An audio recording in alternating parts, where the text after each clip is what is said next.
on campus, because it seemed like a number of the questions were about how projects start and get approved on campus. And so I thought that would be a good place for us to kick this off. So we do have a planning department on campus, and they are responsible for looking at what our campus needs are and figuring out how we can best meet those needs, while also, staying within the parameters of the master plan that was created in 2012, I believe it was. There is not necessarily one path that a project can take at the university. Projects develop through lots of different ways. Sometimes it could be, a dean advocating to the chancellor and the provost that they have, they might need a new building to help meet the needs of the workforce in the state. That's in part how we got our computer science building, for instance.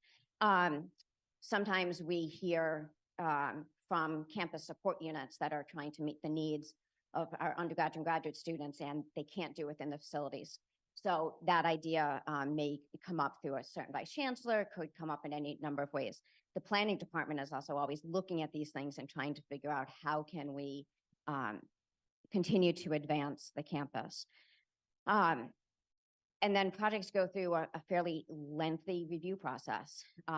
Ultimately, there's approval at many different levels on the campus, and most of the projects also have to be approved through the Board of Trustees as well, especially when we're talking, the larger capital projects.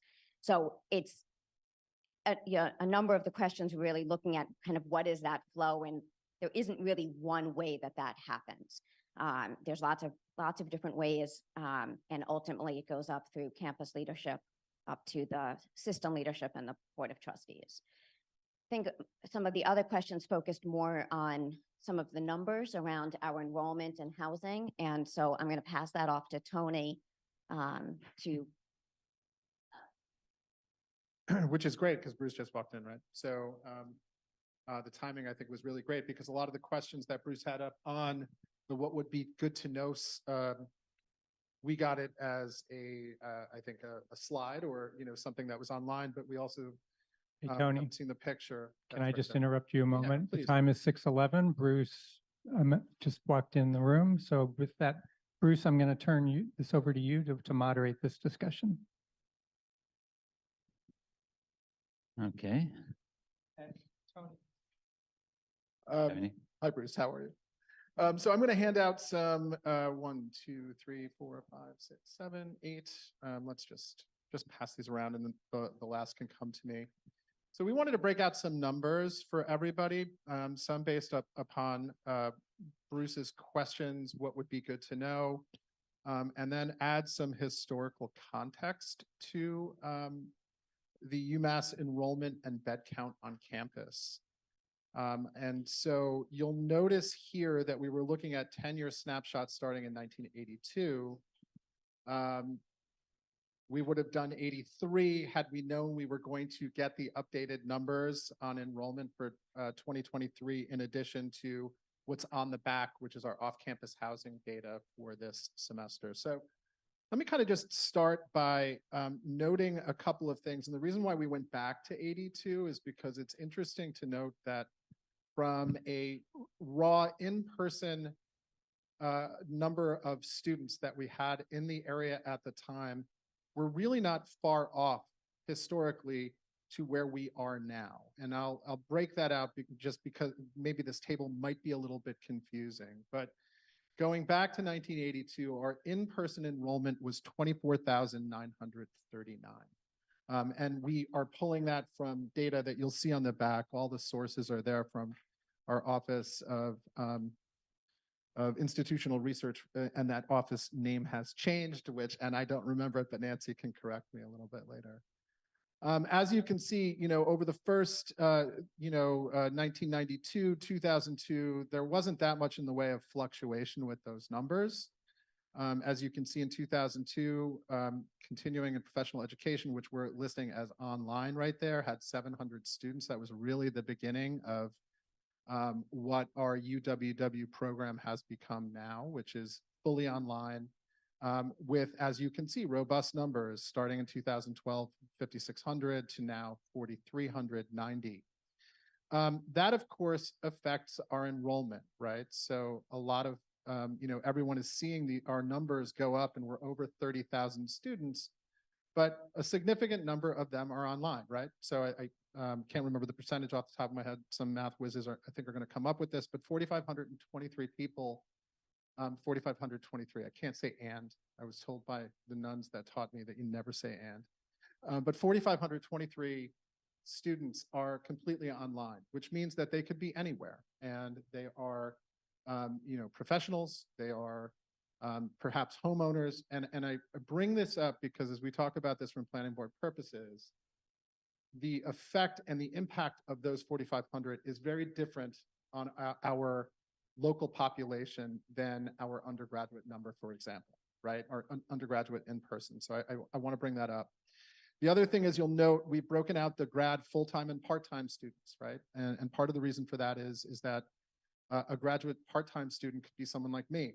Actually, I am in a grad program right now, right? But I am a homeowner in Pelham. So I will factor into these numbers here, but I'm also a professional here that, again, I think that when we think about impact, we're thinking about our full-time in-person student population. And so that's why, we've broken this out a little bit. And I think from a historical context standpoint, if you look at our full-time bachelor's and full-time grad students, those numbers are somewhat similar to the numbers that we had in 1982. I think that's kind of fascinating just from an in-person perspective. So we continue to grow, but those numbers are largely online and that will continue. So our numbers will always creep up. As you can see, I've listed the number of undergraduate beds that are on the side. Housing production was really quite slow until about 2006. And at that point, we've had more than 3,500 beds. I think when you total this all up, it'll be over 4,000 over here. Part of that has been new production with North Apartments in 2006, Commonwealth Honors College in 2012. We've done a lot with doing above design capacity within our current existing buildings. Our normal capacity is 13,500. We found space through economy triples and converting lounges into about 14,000 beds as reflected in the 2022 numbers. And then just this year, as you know, the project on Mass Ave, which the Fieldstone Slate, that undergraduate apartment building, which is being managed by a third party, has about 624 units in there. Not all of them are occupied right now, but it has the capacity for that. Not units, I take that back, beds, 624 beds. The Fieldstone Artisan, which will open, which is finished now, but will open next school year, next academic year, has about 200 beds. And then we have 300 beds for family housing up at University Village, which has opened in phases starting last academic year. So with that total capacity, we have gone up to about 15,000 counting our grad, undergrad, and family housing beds. If you go to the back, one of the things that we're able to share with you and we're really excited about over the last couple of years since COVID, we've been able to better capture data from who's living off campus, right? This is something that prior to the last couple of years and prior to COVID, we had really no good data on. If you go back to the housing production plan that the town did in 2015, I think the estimate was about 4,500 students, undergraduate students were living off campus. Now we can give you better and closer numbers. They may not be 100% accurate, but I think that we're, within, 2 or 3%. And I think that's, really quite important. And so as you can see, we've broken this down by where students are living locally and given, local, we've defined it Amherst and Pelham, Belchertown, Hadley, Shutesbury, Leverett, Sunderland. Those in Amherst and Pelham in the 01002 area code, zip code that is, are 8938. I could tell you that there are only 21 that are living in Pelham. So So just to be really clear, what 01002 is here is really referring to Amherst, not my town. The undergrads living locally within all of those communities, 7251, and in Amherst and Pelham, 6262. And again, take away 11 from there, and that's the Amherst number. And some of those students are living at home. You know, as we know that we have a lot of students from Amherst Regional High School who have homes that are here, and they also get counted in this number. It's not a major factor, however. And then our graduate students living locally, and that includes part-time students, again, like me, 3475, and in Amherst and Pelham, 2662. So, you know, we hope that this gives you a better kind of snapshot. Now, one of the things that I think is interesting for you all to think about, and I only bring this up as a caveat, is that, you know, the numbers, while very similar in in-person numbers from 1982 to now, in terms of that in-person number, I think the geographic spread and where our students are living is very, very different, right? With the number of new units that have been put online by private developers over the last 10 to 15 years. I mean, going back to 2008, and I think Boltwood Place was really our first new development in town. I think there are about 1,500 units there. That has not necessarily stemmed the tide, as we know, of the number of students that are living here. And in fact, I think that what we've seen is Amherst has added more, not only have they added more capacity, but more students are living close to campus, right? It's a proximity issue, which I think in some ways has cost towns like Sunderland that student rental business, right? And so it's surprising. We were looking at our numbers today. Sunderland only had about 1,000 undergraduate, I'm sorry, 550 undergraduate students that were living in Sunderland and another 550 or so grad students. Staggering considering the inventory in Sunderland. So Amherst is absorbing more, which, you know, also I think accounts for some of the things that you're seeing with regard to single family homes, either still staying as rentals or, you know, in some cases, new conversions. So the other thing is, one other thing I just wanted to mention was, you know, there's a lot of talk about demand on campus. We think that that is tied to a number of different things that we're seeing across the country. There are more students during COVID and post-COVID who wanted the on-campus experience. That has been a trend that has ticked upward.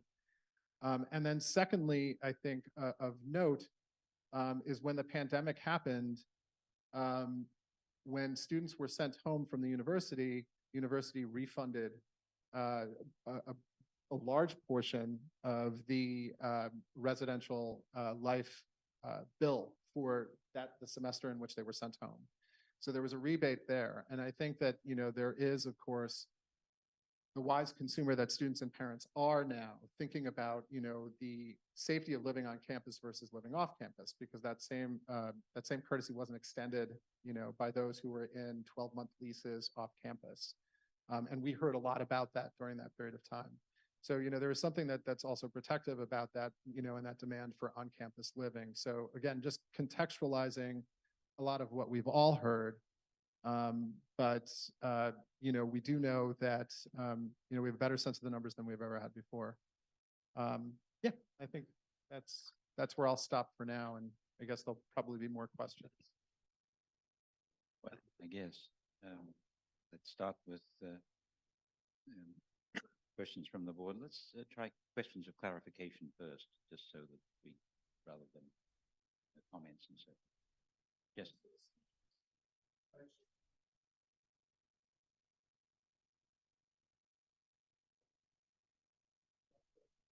That's all excellent, really helpful information, especially the numbers. I guess I'm wondering about the UMass's thought process, if there is one, about what's the right number of beds to be on campus. So in an ideal world, would you house everybody, or is there some target percentage that you go after?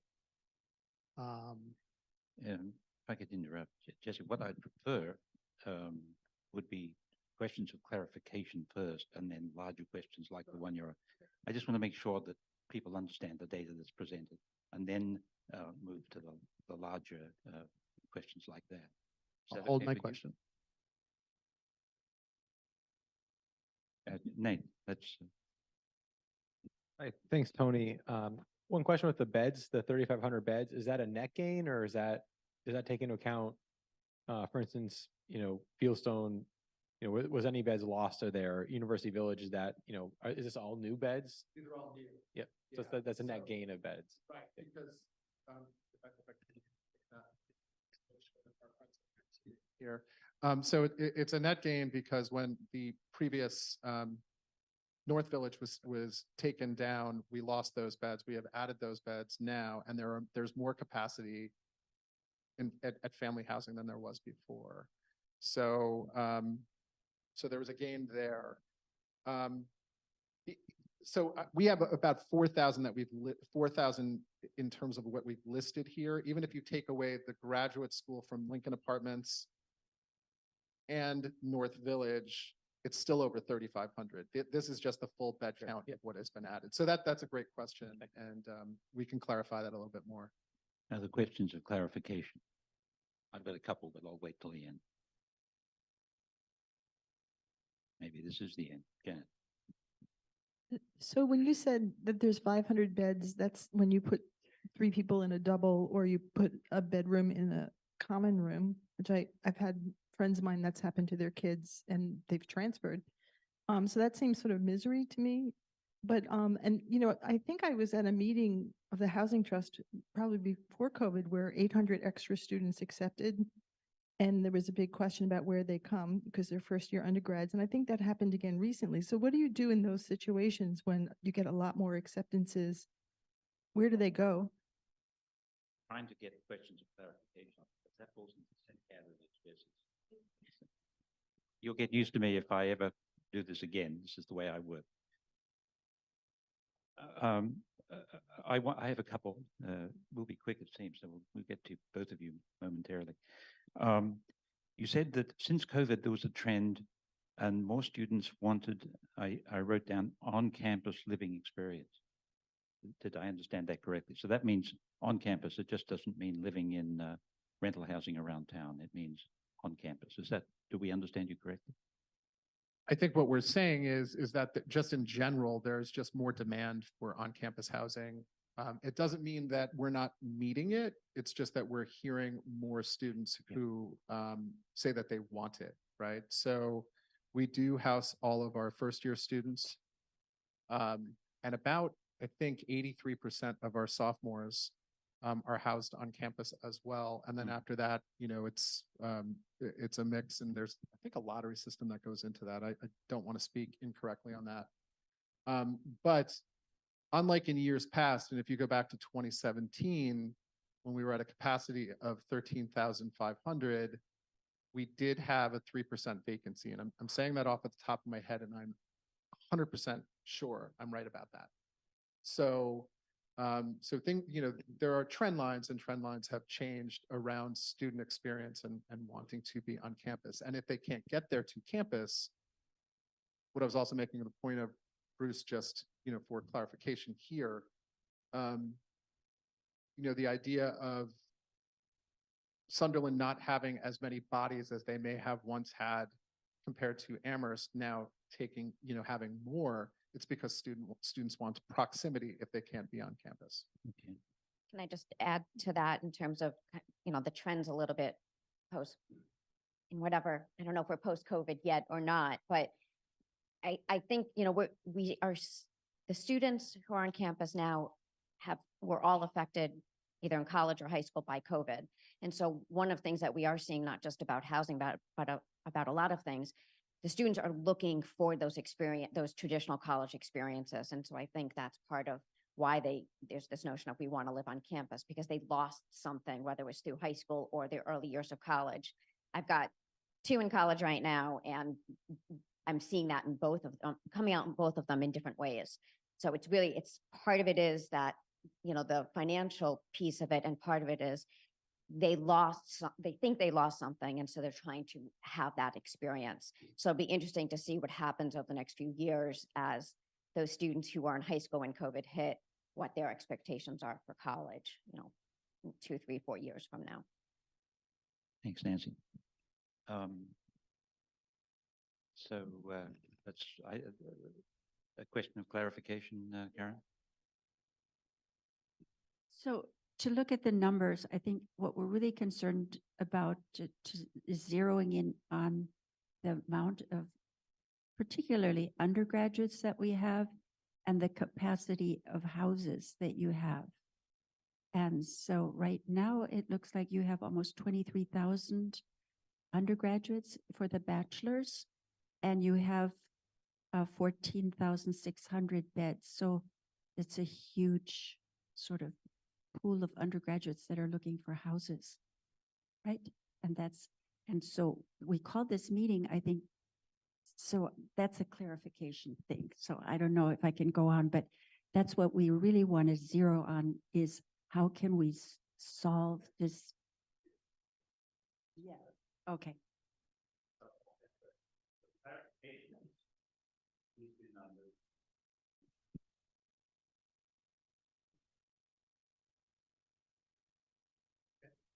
Backing up, I was starting to ask, is there a target percentage that UMass works towards? Like, yes, you built 3,500 beds in that period. Was that with an intentional, well, we need to meet this percentage?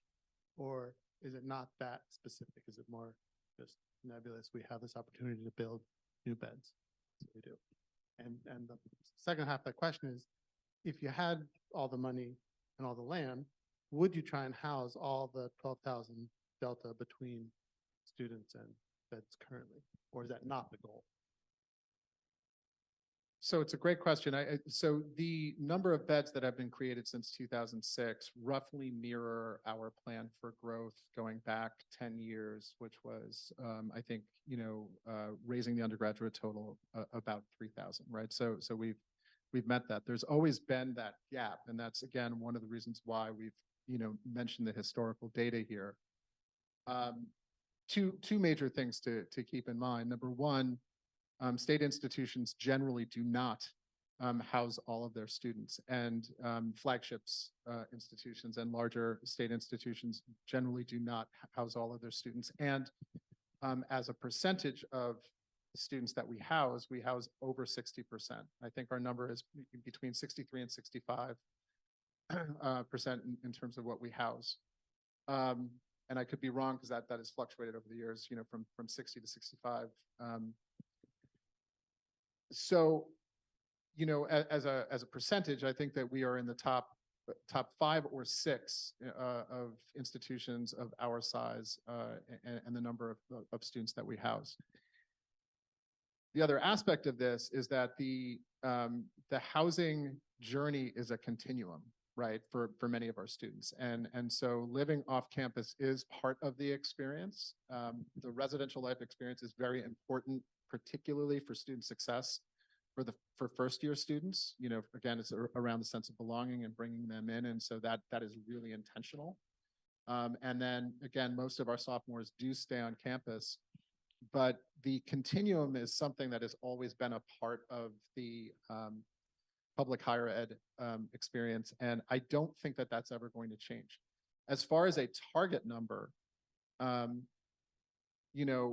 these are conversations that happen all the time. And Nancy, jump in at any time. I don't have to hog this, but I think the one thing that there are many factors that come into play. Any new housing production will take a few years to come online, no matter what we do. So that's number one. We've chosen on the Mass Ave project to look at a public-private partnership opportunity because we are, have to be concerned about our debt ratio, right? I think we can't go above 8%. And, we had a lot of academic buildings that had gone up over the last decade or so to meet the needs of our students and their student success. So the public-private partnership was one option that we looked at, and we did this this last go around. That took a significant amount of time to get off the ground, and it still doesn't really meet our needs in the sense that even by adding those units, we were still not able to take off many of the older units that need rehabilitation. So there's a lot to this, so even if we expanded, say tomorrow we did And I Dream of Jeannie and expanded by 3,000, we'd probably at that same time have to take many units offline that are past their useful life that need real tender loving care. If I can just add to that, if you, looking at the numbers, the vast majority of our housing stock is older than it should be. And it also is not providing necessarily what the students are looking for. And so when we're talking about recruiting students, what their living conditions are like is certainly something that's very important to them. And they're going to schools all around the country and they're seeing lots of different options. And so that's a really critical point that Tony made, that as we, do add housing, at some point we need to take down some of the existing housing offline and renovate so that we can better meet the needs of the students. So it is going to be this ongoing challenge of how do you make sure we have, the housing that we need to have, and making sure that the buildings are where we need them to be. And I just want to add, having a son who's at Syracuse, my daughter was at UMass. Every place is facing the same issue. The housing stock at Syracuse is terrible. It's really bad, and that's an expensive school. So I bring this up because I think that that's one of the things that with the way that the trends in higher ed, when with the explosion of students going to four-year institutions, many schools built a lot in the 1960s, 1970s, 1980s, and now with this aging stock that they haven't been able to keep up on, we're all facing some of the same trends. Okay, Janet, and then Karen. I sort of changed my question. Is there do you have plans to build more dorm space, like in the next, are there dorm beds in the pipeline? And could you tell us those numbers?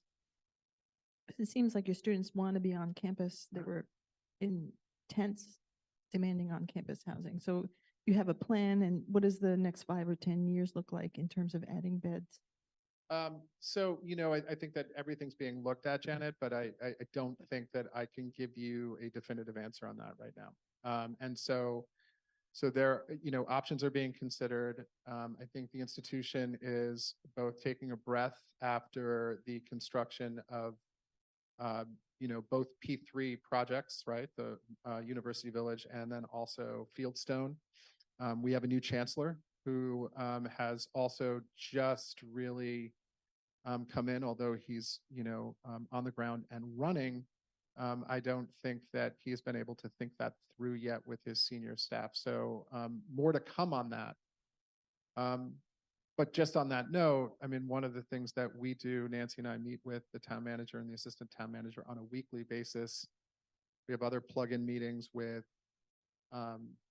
with some of our staff from design and construction and facilities and some planning folks that are meeting with DPW and others.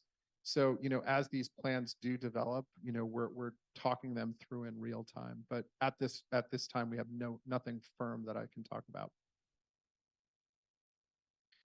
Karen. Yeah, by the way, the new dorm I think is very attractive. We're really pleased walking around. It's great to see. But Jesse's question was, in the ideal world, would you want to have a larger percentage of students living on campus? Would you want to? I realize that this would be like magic and every country is having, every college is having that problem. But you see, as you expand the number of students in order to get, universities are growing, the gap is getting bigger.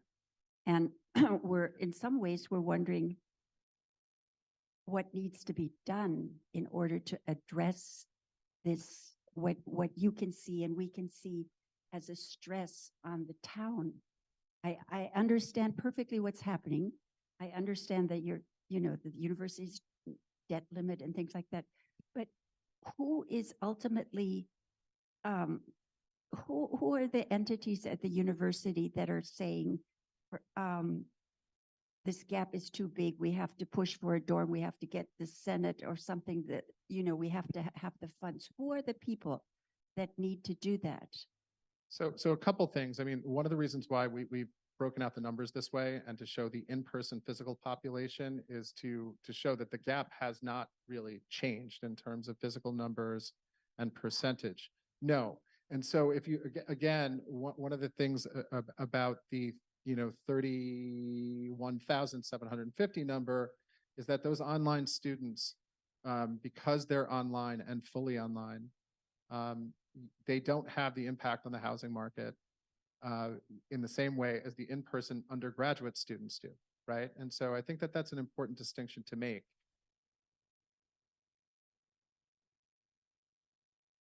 $22,813 are the number of undergraduates. There are about 14,000 students that are on campus. You see what I'm so we broke it out because yeah.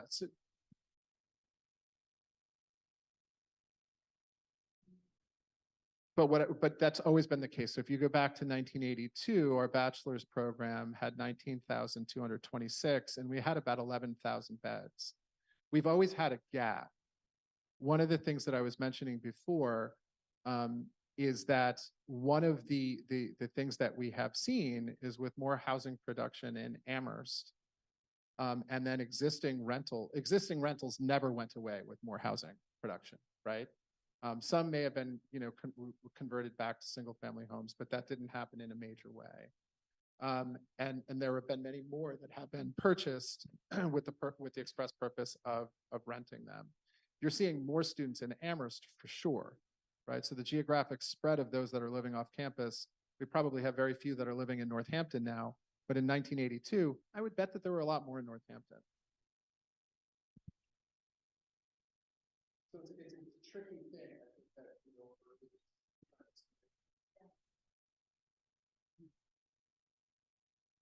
So yes, there's always been a gap. It does seem like the last 10 years, it has increased some, and you guys have made beds to make the same percentage, which leaves the town to pick up that percentage too, essentially, right? Which is really what we're talking about. And I think a lot of our conversations that I've been involved in are really about the pressure now of housing being converted from single family to rentals. So that's really one of the issues we're trying to deal with. But what I wanted to ask you guys, and maybe you aren't in all the planning meetings, is part of the discussion of the UMass planning the consequences for the town of Amherst at all? Not only in student rentals, but also issues like young faculty can't afford to live in Amherst, right? I mean, I've been here 17 years. I could barely afford to live in town when we got here. Now there's no chance because of the rental market. And so is that a conversation that happens? Clearly UMass is not going to solve that problem. It'd be great, but that's not realistic. I'm wondering if that is just part of the discussion. Absolutely. And, we have a lot of conversations around the, housing for undergraduate students, but we have just as many conversations about housing for faculty and staff, especially, since the pandemic and the way the real estate market has changed so drastically. It is a real issue and one that we are looking at all kinds of ideas on. So everything is on the table for that. It's a big topic. And like you all, we spend countless hours, Nancy and I, talking about this and thinking about this and working with our colleagues across campus and off campus as well, around this issue. I mean, like there are a number of things that factor in, and faculty and staff housing is incredibly important. I think that we're seeing a lot of different pressures coming on the market. People that have moved here that are able to work remotely. Even a small percentage changes the pressures in a significant way. But we do know from, conversations with real estate agents and with those who, are property managers, that they're seeing more folks from out of town than ever before, wanting to live here because they can. And why not, right? I mean, in many ways, I think that the issue with housing, both from the student perspective and from those that are moving in that are helping to drive up the, the market is one of success, right? I mean, and I mean that because people want to live here. It's beautiful. There's the, cultural amenities that go along with that. There's the opportunities to, to retire here in place. There's so many different things that come into this. So it is a conversation. I can say, and I don't think it's a secret because he's already said this at the community breakfast and at other forums, the chancellor's thinking about this in a big way, as are the other 5 college presidents, right? And so I do believe that everyone is feeling the pressure. I will also say last week I was down at the Western Mass EDC Developers Conference when, some young professionals that were in early stage financing just about to move to the next stage, who are here because of the university and because of the type of talented workforce that's attracted here, they're struggling with the fact that they can't, find the housing for the people that, they want to hire. So it may force them to move, so we do have these struggles. And I think, we're aware of it. And I also know that, we want to be part of the solution to it. It's just not easy. So at this point, I think I want to think about how to manage this conversation going forward. I came in late. I apologize for that. I also have been away for 5 weeks and my head in a totally different place. So this is a bit of a leap. We have, do we have a time when we want to complete this meeting? Is it, is there other business? So Bruce, most of these in-person meetings, we've tried to keep to about 2 hours. We do have a couple of items on the agenda after this. One is probably a presentation from Nate and Chris to talk about the ideas for a housing overlay that they have prepared for our request.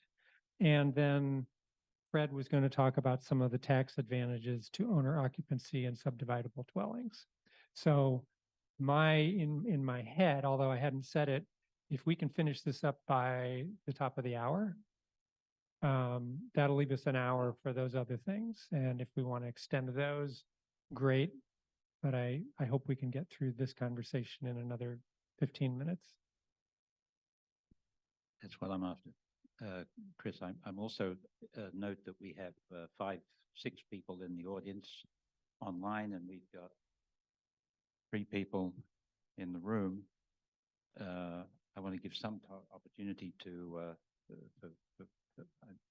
I think I do. It might be in 15 minutes that we have to take that the public comment or questions on this somehow separately. But I think I would ask people to think now whether if we have 5 or 10 minutes at the end, between 5 to and 5 past the hour, for public comment or public questions. I'll see how that goes. That will be my aim. So that means we've got 10 minutes before we go into that kind of format. Chris. So I just wanted to mention to Nancy and Tony that we are going to be discussing the possibility of rezoning some land on University Drive. And we know that kind of butts up against university land. And so we'd like to open a conversation about places where the town of Amherst can help to increase the housing stock that might be located near places where the university might also consider increasing housing stock. And that's not only University Drive, but it might also be North Pleasant Street as North Pleasant Street comes into the university. So I just wanted to put that out on the table and suggest that you may want to stay for part of that second conversation or catch up with us later about what we talked about. Thank you. And Chris, I just because I probably want to go home, but we will catch up. I think the one thing to note on both of those locations, going back to the 2013 Town Gown Steering Committee, when U3 Advisors was hired by both the town and the university, those were 2 of the 4 options for housing that were discussed and identified, University Drive and what we at that time were calling the Gateway. Mass Ave was another, and then also University Village. So so all of this, I think, those conversations, I think, would be welcome. I want to ask, is there anybody in the public who feels they want to ask a question? I'm going to give people 30 seconds to 45 seconds to ask a question if they put their hands up. You have to do it right now, but do it in the next 5 minutes and I'll know. Okay. Elizabeth, I will get to you. It's just a note. It helps me manage the remaining time. That's all. Janet. So I'm glad you mentioned the town gown committee because everybody talks about it, but no one can say what happened to it or what it sort of seemed to have petered out. But this isn't a formal ask, but a lot of us have been on the planning board talking about ways to work with UMass about these issues in not just, we appreciate you coming in, but kind of a more, detailed way. So if there was, one of our members, esteemed members, had suggested that if we did more housing on University Drive, maybe UMass would build some more housing on the other side, their side, and utilize all those beautiful parking lots don't get used unless there's a football game. And so maybe we could do some joint planning on what would that look like. And so is that in the realm of possibility to sort of work with more planning professionals at UMass and say, okay, we're talking about this. What are your ideas? I also just want to throw it out because I know there's some people from UMass here, is that I feel like students need to be part of any conversation we have about student housing and, rezoning and things like that, because there are stakeholders like everybody else. But is there a way, I don't want to revive the town ground committee, which I think was 30 members, but is there a way for us to work more collaboratively with the planning professionals? So, Janet, that's a great question. So a couple things. I mean, UTAC is a little bit different than the Town Gown Steering Committee because UTAC came out of that. Yeah, we don't want to bring that one back necessarily. That was a little unwieldy. But the within our strategic partnership agreement, which was just signed with the town, one of the things that is on the list of priorities is to have joint planning meetings. So this is something that, Nancy and I manage with the town manager. We certainly won't be the only people in the room. The right people will be there. And, to identify priorities and ways in which we can work together, that will be the place that happens. I don't know how that will work as it relates to the planning board. This is more arranged around professional staff after priorities are identified, but stay tuned because I think that there will be formal ways in which that happens. I know we have a list of questions here. I think I'd be interested to have anybody, members of the board, who feel that some of these questions, I look at it quickly, I see that some of them have been answered. Some of them are questions that don't need to be necessarily answered publicly. They simply a matter of who is the right person to talk to and so forth.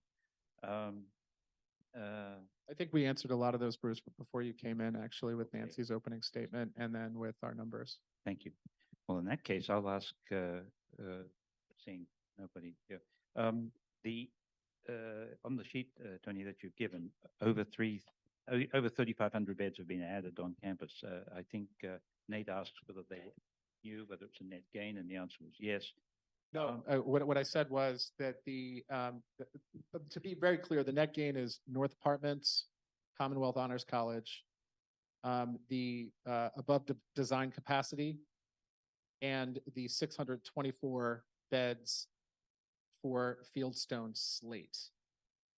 The 200 for Artisan, which is not open yet, but is complete, and the 300 beds at University Village are replacement for graduate students. So it's still over 3,500. The total that you'll see here is over 4,000.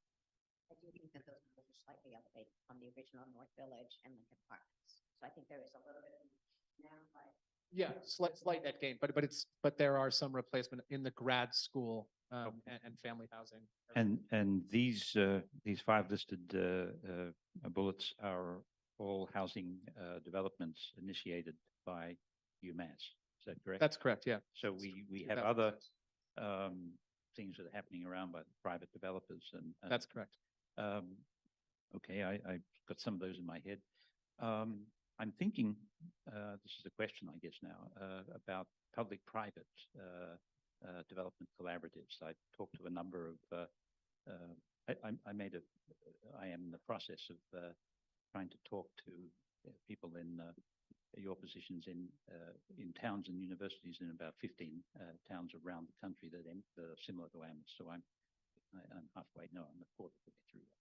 I've got some sense that some places like Charlottesville, for example, have recently committed quite heavily to public-private partnerships, either by and there's various ways, of course. I think in Charlottesville, it's the universities providing the land, and then I think they are perhaps involved in the selection of the developer, but the developer then is moving forward and so forth. Is that a model that UMass has a history of working with, has an aspiration to work with? Yeah, Fieldstone is a public-private partnership. So the project that's on Mass Avenue and also the University Village is a public-private partnership. There are different, each deal is a little bit different. With University Village, our residential life department is managing those apartments.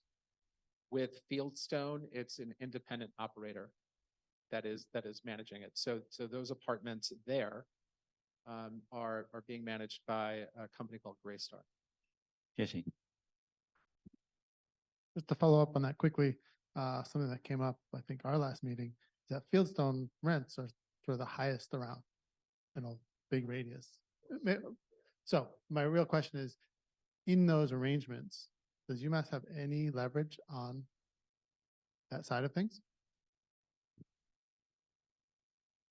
So the price per apartment was definitely a conversation throughout the entire process, from the very, the original drafting of the RFP to find a partner. And it's something that's very important to our trustees, is really focusing on, what are the costs to the students. So yes, that has always been part of it. The development company they set their own rates. They also, Fieldstone, the construction started during COVID, and, the prices were just very expensive to build during COVID. So that is definitely impacting this.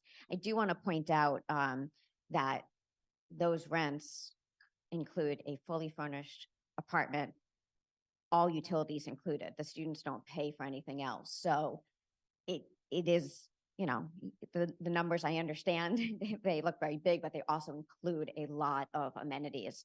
So a comparison to other places, you've got to look at what's included and, what are the students paying extra for. Just quickly, yeah, I get that. What I'm thinking about really is the comparison to other off-campus housing. And that's way more, I think, than a lot of students will find in a single-family house down the road on Lincoln. And that's the real issue, is that those beds don't alleviate pressure on those houses, or the need for more conversions, or the profitability of more conversions. And so that's really what I'm thinking about. If part of the conversation with private-public partnerships can be, oh, we need to keep the rents similar to what else is in town, obviously that's a pipe dream, right? No developer is going to do that. But if that could be the goal, that would actually help some of the problem. I think the only thing that we can add to that, Jesse, is that I think that any future development, that consideration certainly is going to be, high on the list. So, I could just leave it at that. Yeah, I heard that it's only 50% occupied. Is that kind of true? Yeah. I mean, so really the crux of the problem is that if the rents go up so much, it's going to invite investors to buy the single family houses in Amherst and turn them into student rentals, because their profit will be very high. And that means that no family can compete. And yes, we are a lot like the other flagship universities, but we only can compare ourselves to flagship universities in small towns that are as fragile as Amherst. And that's why we want to work together with you and create situations where we can find places for the housing the students, but save our town from going the way it is actually in actuality now going. Sunset Avenue, I live in the middle of town. One house after another is sort of turning into a rental. And, you know, the more that happens, the more it's going to escalate. It's not to the advantage of the university to have that happen, or of any of us. So that's why we have to work together to figure out how we're going to take care of that gap. And I just want to say, we agree as far as the occupancy of Fieldstone, that has a lot to do with the completion date of the construction, which was still ongoing because of materials shortages, even as students were moving in, right? So it was able to be occupied, but there was still some work to be done. We expect that to be fully occupied next year, but the prices are high, and your point still remains, and I think it's something on everyone's mind. So thank you for that. Pam, can you bring Elizabeth Railing? Elizabeth, we're going to try and get you into the room here. Hi, yes, Elizabeth Deerling, 36 Cottage Street. Thank you for having this discussion. One thing I wondered about, and I'm sorry I missed the first part of the meeting, and that is whether or not the university is continuing to plan increase in enrollment. Just to point out that even as few as 50 more students is, 12 plus for new 4-bedroom apartments.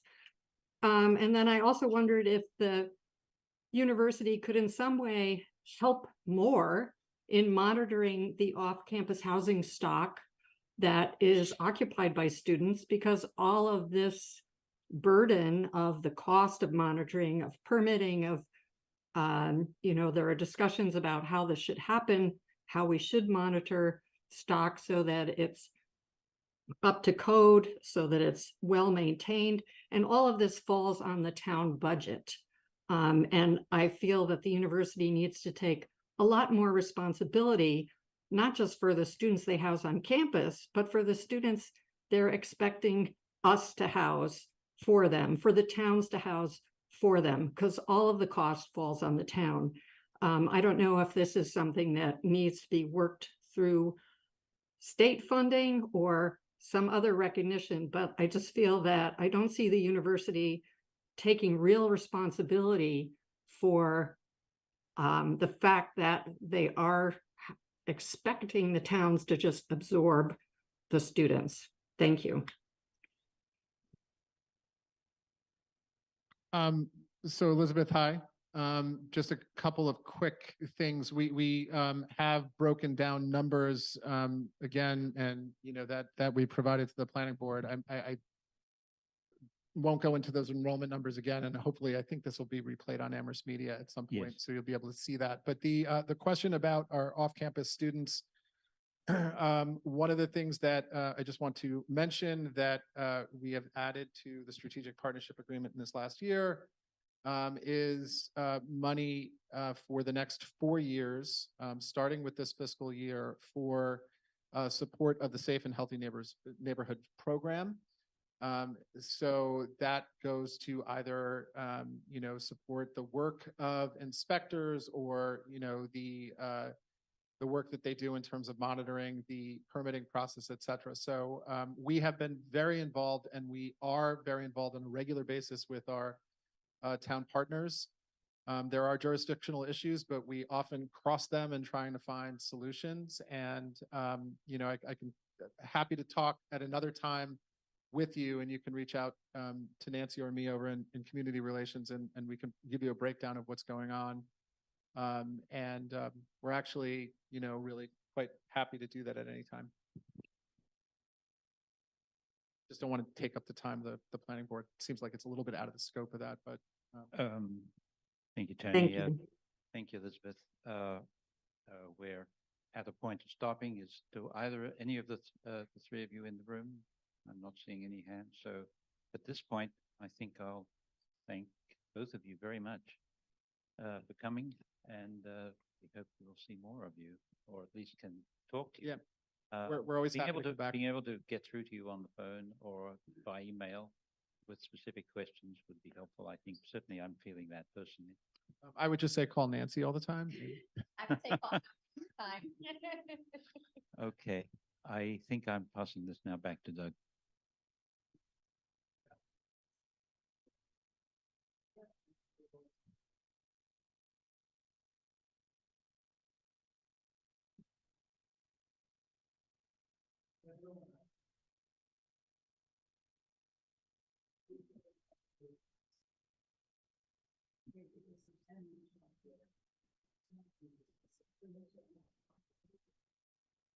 Thank you, Nancy. Thank you, Tony. All right, so the time is 7:04, and we can go on to the next item on our agenda, which is University Drive Potential Housing Overlay Zone. Presentation and discussion about concept for an overlay zoning district to allow more housing with a mix of apartment buildings and mixed-use buildings, along with just ideas for streetscape design. So Nate or Chris, do either of you want to introduce the topic? So Chris is saying that Nate will introduce, and he has some handouts, which he appears to be handing out here. And okay, thank you, Nate.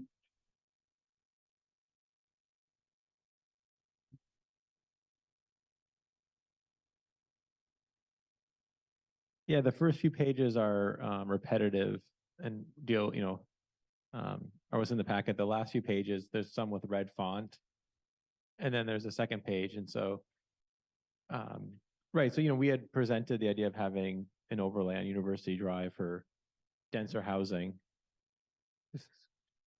So there's a sheet with bullet points. It's dated October 19th and then revised the 23rd and 24th. Yep. And so we could walk through that. And so, I think the idea was to allow, an overlay zone to have flexibility for different, for denser housing. So, what we have here in this bulleted list is things that staff came up with, allowing mixed use buildings and apartments, but, not capping the number of units in apartment buildings. In this overlay, having mixed use buildings only required on the corners of streets, and, capping the non-residential space at 20%, not 30%, what it is in the BG in downtown. Going down there is a sidewalk and there's a tree belt along the road, and we'd like to keep that. And to do that, we need at least a 12-foot setback. So there's an access drive on the west side of University Drive. There's, honestly, if we allow buildings to go right up to the setback, it would actually, most of those trees would have to be taken down because the property line is on the back side of the curb. Yes. Janet? I forgot that we're at, do you want to keep that access drive? I couldn't tell from the drawing. Well, no, what's interesting is the property line, if you, on the west side of University Drive, the properties are right on the back side of the tree island. And so the sidewalk is about 2 or 3 feet. It's right near the road and it's crumbling. The proposal would be to get rid of the sidewalk that's there now. On the west side. On the west side, it's not functional. And actually half of the access drive would become a pedestrian way. Have it be a 12-foot wide pedestrian way, north to south, all the way from, Route 9 all the way up to Amity. And so in essence, it stays, but its function changes.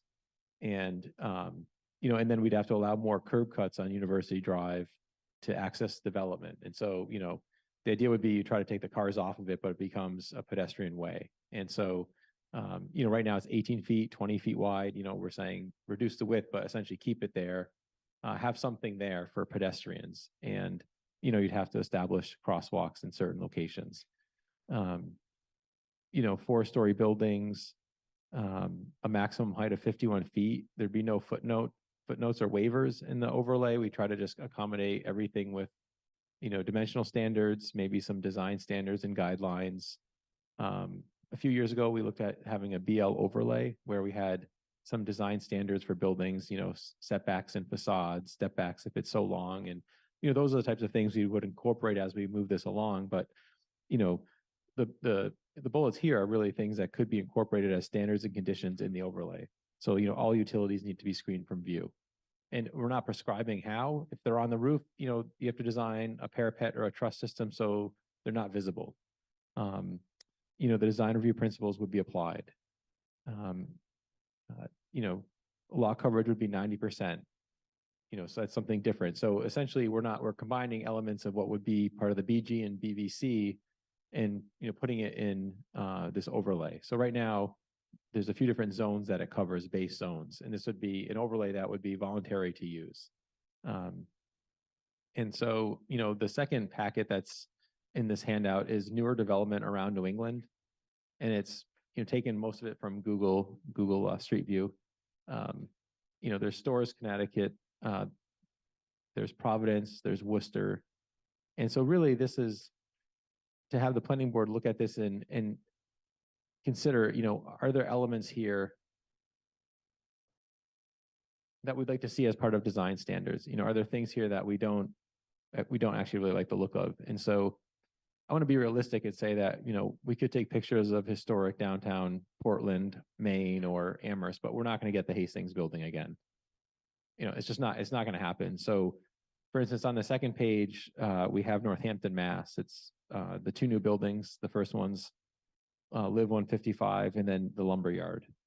And so, the top building has, it's difficult to see. You can see it in the recessed part. There is some step back in the facade. So there's some relief around windows. They have a flat roof with some detailing along the roof line. They have storefronts along the street with some awnings. And so are there elements there we could draw on? Portland, Maine has seen a lot of building in the last few years. And so the next few pages are newer developments in Portland. And, some are in districts where they hadn't had a lot of height. Most of the buildings are 3 and 4 stories. The second page in Portland is closer to downtown. One is right downtown. It's an all glass building, right near historic brick buildings. And so again, it's just, what are we envisioning for University Drive? And so, what staff is thinking about with the overlay is that mixed use on the corners, and then we could have infill with apartments. So right now, apartments are capped at 24 units a building.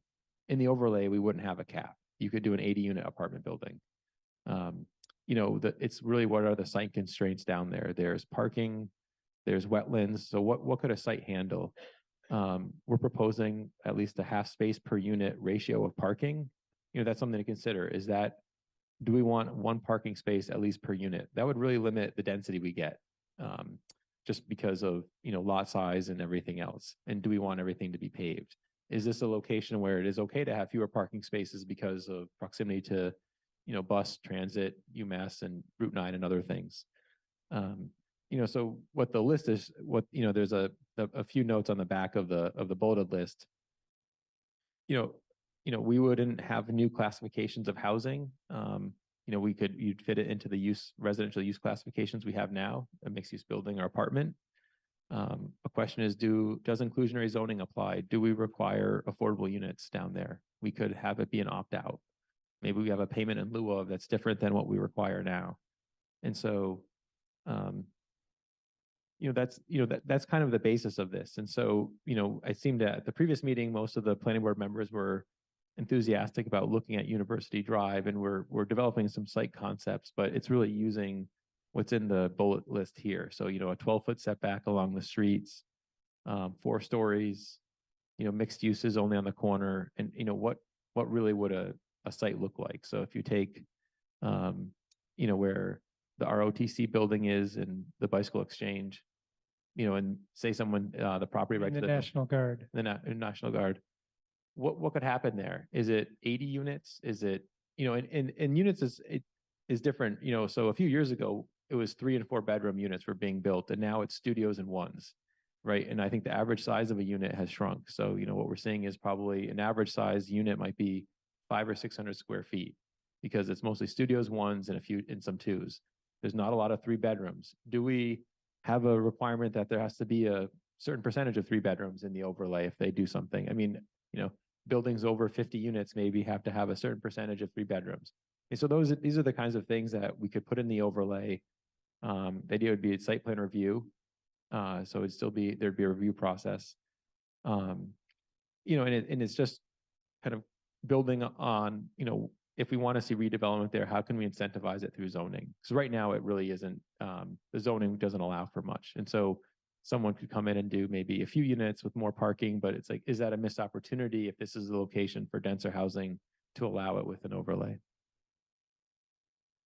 Karen, Yeah, this is so exciting. I like your ideas. I especially like the idea not to require so much parking there, because my hope is that this would really develop into a bicycle friendly corridor to the university.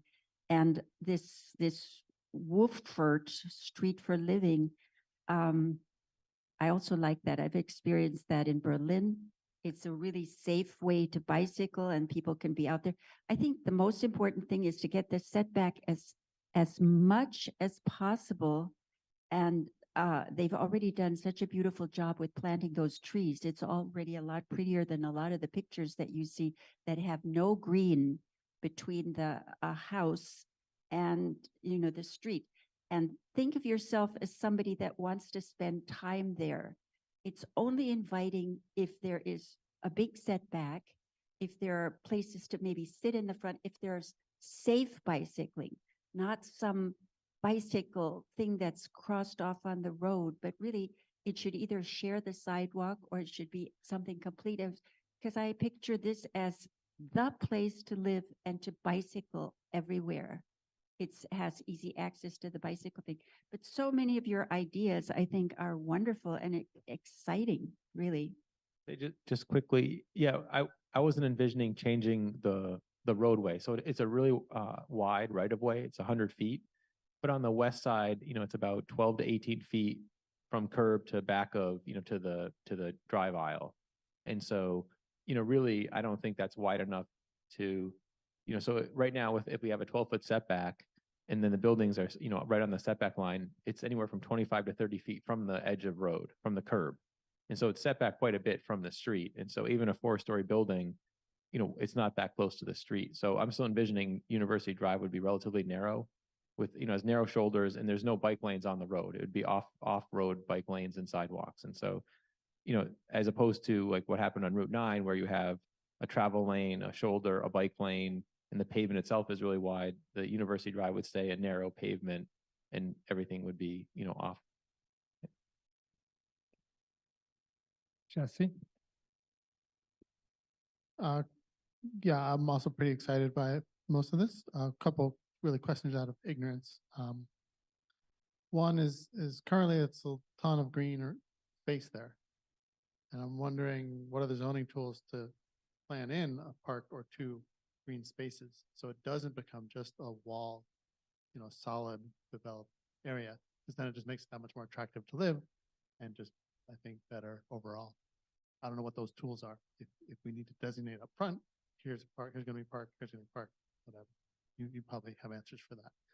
The second question is also about the mixed use or commercial space. You said just on the corners as a requirement. What do you mean by corners? Do you mean with each developed building? Or do you mean, are there gonna be curb cuts and that's what you're calling corners? And follow up on the commercial space, how do we incentivize that as a priority also? Because to be frank, I have not been impressed with what's happened in town with the commercial space in terms of adding to our town. Felt like they've really added very little from the new buildings. And I'd hate to see that happen here. It's such a great opportunity for tons of smaller stores, cafes, whatever. Yeah, so I think the mixed use question is a really good one. So what we've heard from developers is right now we require 30%. There's no waiving of that. So you have to be at least 30%. And in any part of town where you do a mixed use building, whether it's downtown or in village centers, East Amherst, wherever you can do it. And oftentimes they find that that's an impediment. They actually, they'll build a building knowing that the residential units will subsidize the non-residential space for years even until they can find a tenant. And so, some of it would be if we require 30% on every building that's built down here, we're gonna have a lot of empty space. And so the requirement was, say, only on the corners, Amity and Route 9. it's not that you couldn't build a mixed-use building anywhere else. We're just requiring it that on certain locations, and it could be mid-block too. Maybe we have a distance that every so many feet is required that you have a mixed-use building. But right now, the reason why people build mixed-use buildings is there's no cap on number of units, right? So in an apartment building, it's 24. So they build a mixed-use building so you can put in whatever, 50, 100 units. We think that here it could be okay to have apartments on the ground floor. And it doesn't have to be, mixed use along the whole stretch. And so, but I do think that's a really good consideration. Is there a distance requirement where we'd want to see a certain amount of retail or non-residential space, as we're calling it? And so, that's something that, or do we have a requirement that there be a minimum in every building, but maybe it could be waived, and we have to, what are those requirements to have it be waived? Like something more strict than like, oh, I can't fill it, give us a reason. Show us a pro forma, a budget pro forma, whatever it is, we could, have some standards there. In terms of open space, sometimes we do it by property, and then, or we could, again, as an overlay, do we designate some places where we'd want to have, community open space? It doesn't make sense for every development to have its own little dog park or whatever, if we could have something else. And so again, what's nice about an overlay is it's flexible in that respect. And so maybe we could consider how do we have standards and conditions for that too. Janet? So I thought this was really interesting, and I did have a question about green spaces for people. I just pictured this wall of kind of dull apartment buildings and everybody, getting on a bus or walking somewhere. I just thought it doesn't really fit the fabric of Amherst, and think about where it could be green. Although I do appreciate the line of trees. I also I'm somewhat afraid of the Dutch concept, having tried to walk around it and constantly being like knocked over or jumping out of the way of really fast bicycles, usually like parents with kids in the back. So I would like to see some sidewalks maybe that people can just walk on. I also had the idea of taking the access road and just covering it and making it kind of a covered walkway. And it could be, a place that, kind of a Thorns marketplace, like an outdoor, indoor marketplace. And then, I just started to riff on all sorts of ideas. I think what we're trying to do here is probably what we're hopefully trying to do in other parts of town, is to create a community.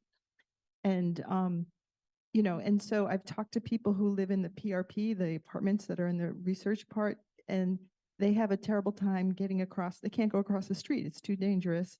They have to get in their car to go to Stop and Shop or the Big Y. And the Stop and Shop is part of this kind of University Drive Village Center. And so I thought, to me, it was like, instead of doing an overlay district, why not we just do some University Drive Village Center planning and, involve the arbors and the people who live near there and the people who own properties and the people, all the people across the Route 9 in the apartment complexes, and just say, what do you want this to look like? And then when we have a vision of what we want there, we change the zoning to make that happen. And so I think this is a great start to sort of a larger vision. I mean, there's people who live in, is it Amity Place, the place that you live, Doug?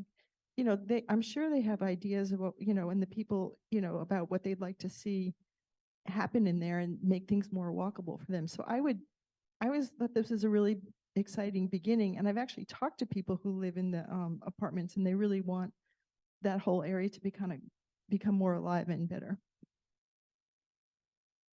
Bruce? I agree. I read this a couple of times in the course of the day, trying to think, well, what would I change, or what would I suggest? How can I be clever, And I couldn't. I just kept reading it, and I thought, this is interesting. This is actually exciting.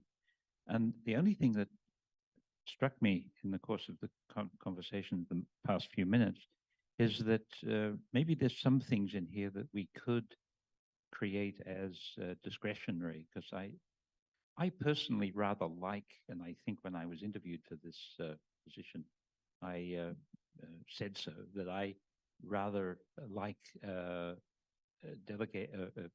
empowering planning boards with discretionary powers. Now, I imagine there's downsides to that.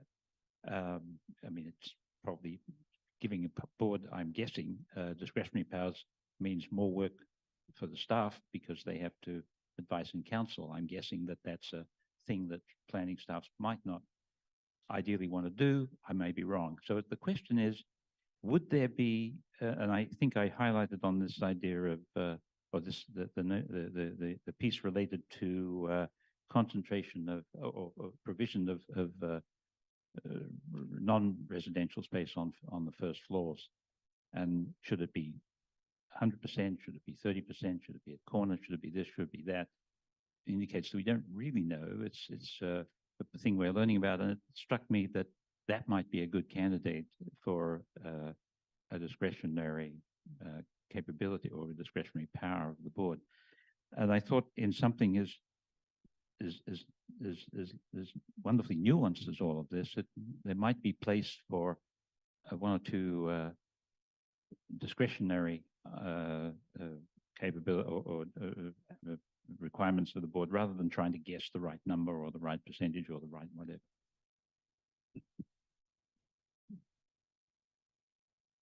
Do you want to respond to that? I have comments too. Yeah, I mean, I think, Bruce, those are good points. Right now, I think my thought would be if we didn't require mixed-use buildings at some point, they just wouldn't be built if we change apartments to have no cap on the number of units, because the housing market is so strong that a developer would just keep building apartments. They wouldn't build a mixed-use building. And so perhaps we require it in certain locations, whether it's a distance or wherever, but then the percentage is discretionary, right? So maybe it's a little bit of both. I agree. I think it's hard to have a firm number, even like what percent of open space, for instance, on a project, when there could be so many site constraints that a lot of it's green anyways because it's wetland or it's stormwater management, right? And so it's not going to become a big block of building if, most of the, say, between properties is wet. And so I think, I think there could be an opportunity to do that, to have something that's required, but we're not prescribing it in a way that, it's a finite number. It's something that the board can then work with an applicant on. Jesse. Maybe it's totally unavoidable, but something else my family talks about is, what we lost in the carriage shops that didn't come back in terms of commercial spaces.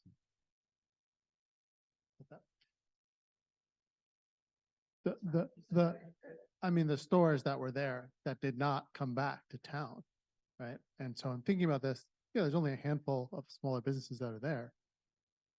Is there anything we can build in for them also as planning? I just don't know.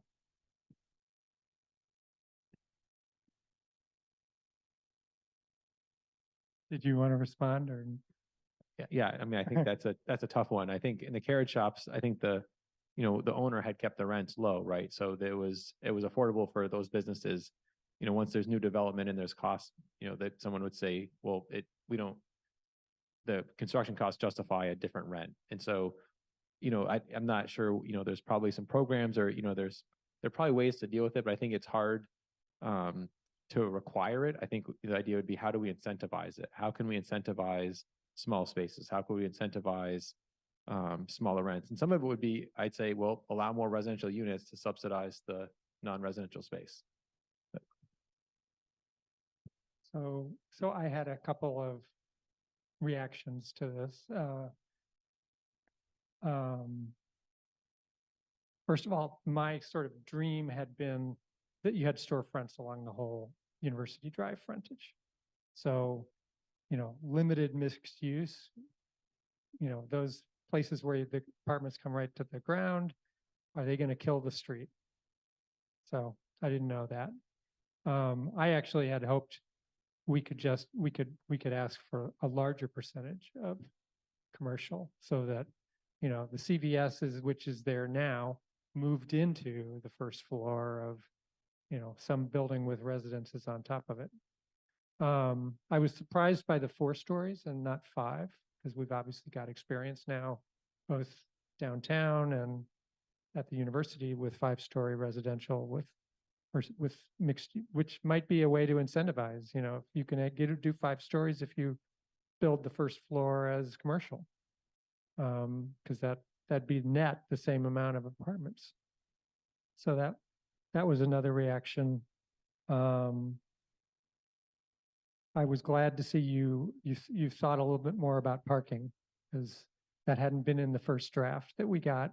And, I don't know if half a space is right, but there's no doubt that even if you Monday through Friday ride your bike to work, on the weekends, you probably want a car, and you're either going to rent it or you're going to garage it somewhere. Now, maybe that sets up an incentive for somebody to build a separate garage. And then the other thing, yeah, I guess I wanted to ask you, could you clarify, because I'm actually a little unclear on where you're saying the property line is. Is the property line on one of the curbs of the drive aisle, or is it on the curb of University Drive?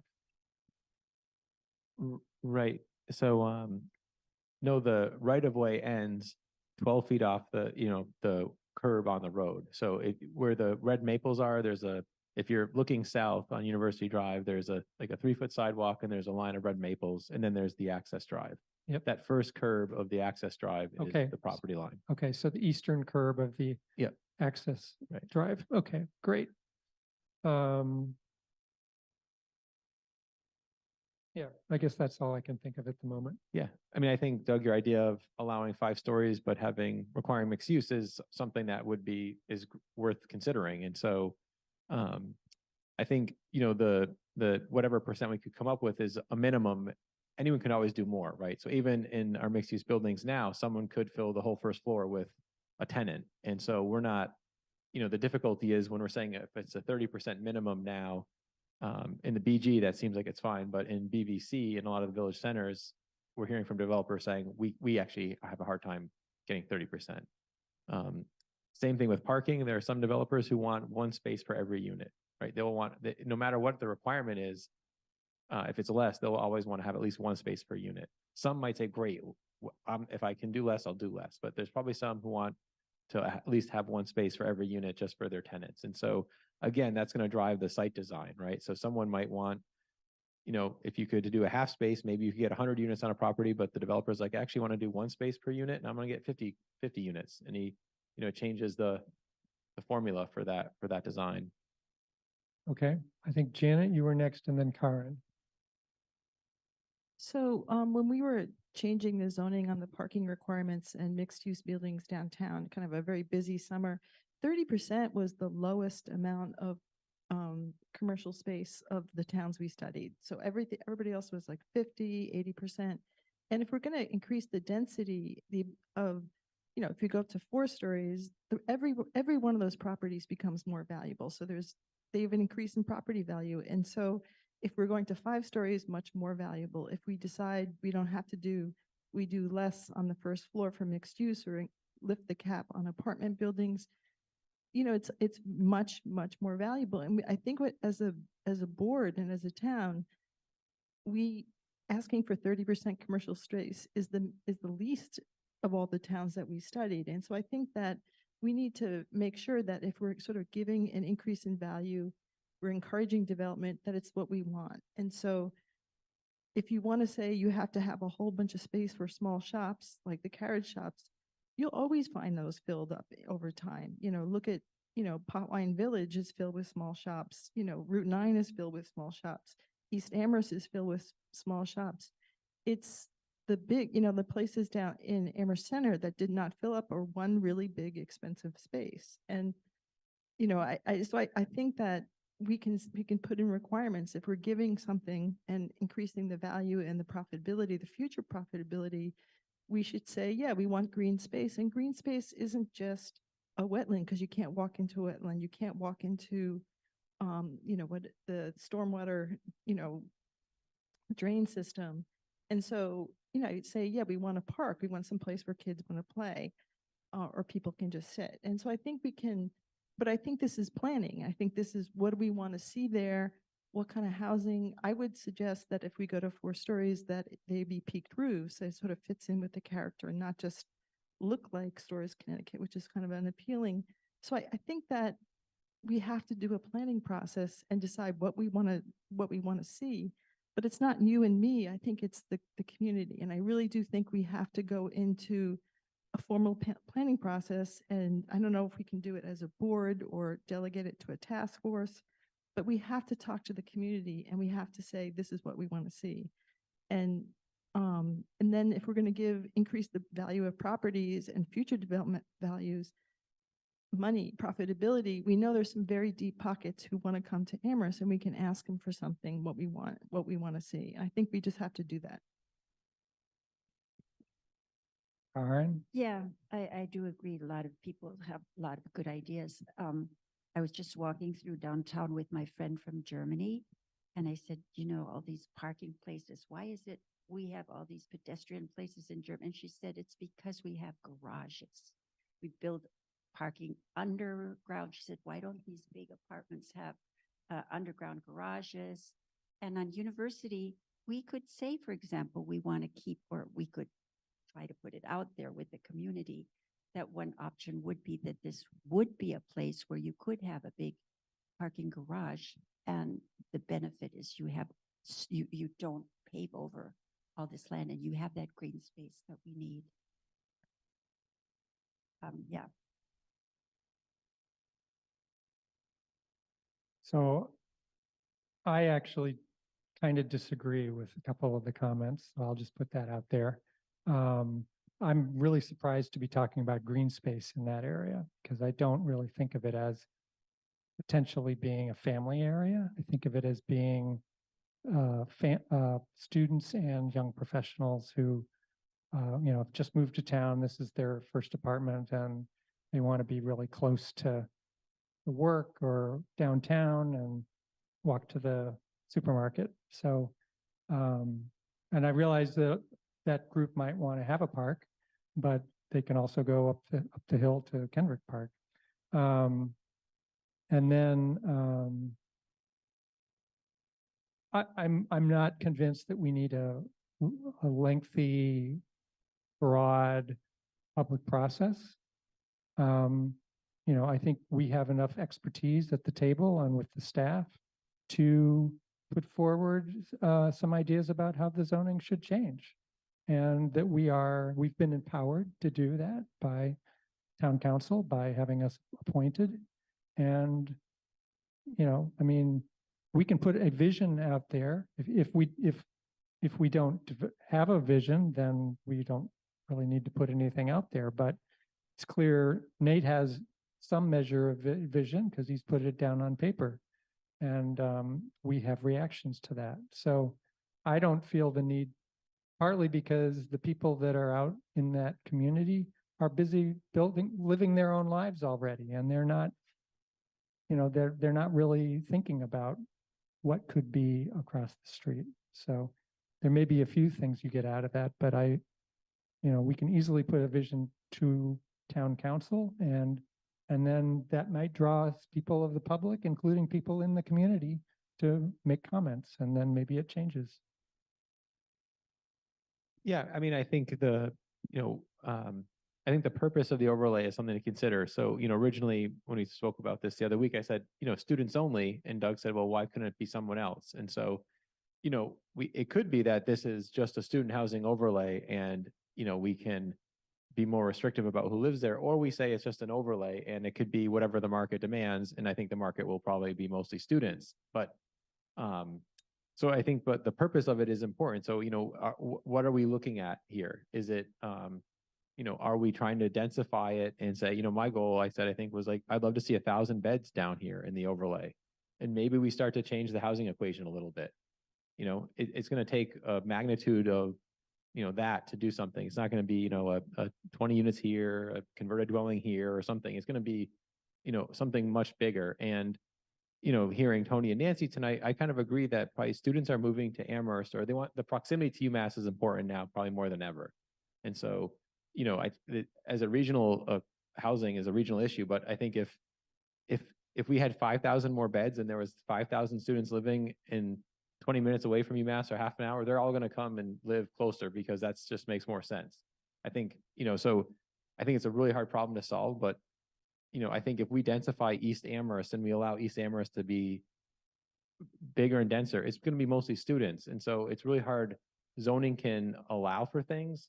It's really hard to regulate the end user. And so, we try to get creative with inclusionary zoning or doing certain things, but the market will kind of bear that. And so we can try to make it look nice. Maybe we try to incentivize things with, you can say we have to have a % of 3 bedrooms. What can we do to try to get to the group, the end user we want? But I think it's really difficult through zoning. So even to the point of like, what kind of commercial space do we want? We could say a percentage, maybe we want so much glazing on the storefront or doors every so often, but that doesn't mean it's not going to be one big space with 5 doors.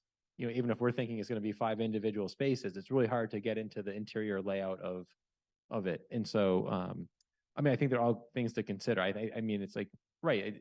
It'd be sad to think we're going to have, a lot of new buildings here and have a lot of vacant real, non-residential space, retail space, commercial space. At the same time, I'd say if we had that, we'd probably have a lot more square footage than we have now. If this gets built out and we have 50% of every new building is new non-residential space, it's probably more space than we have now. That's there. I mean, so it's just, how do we even fill that?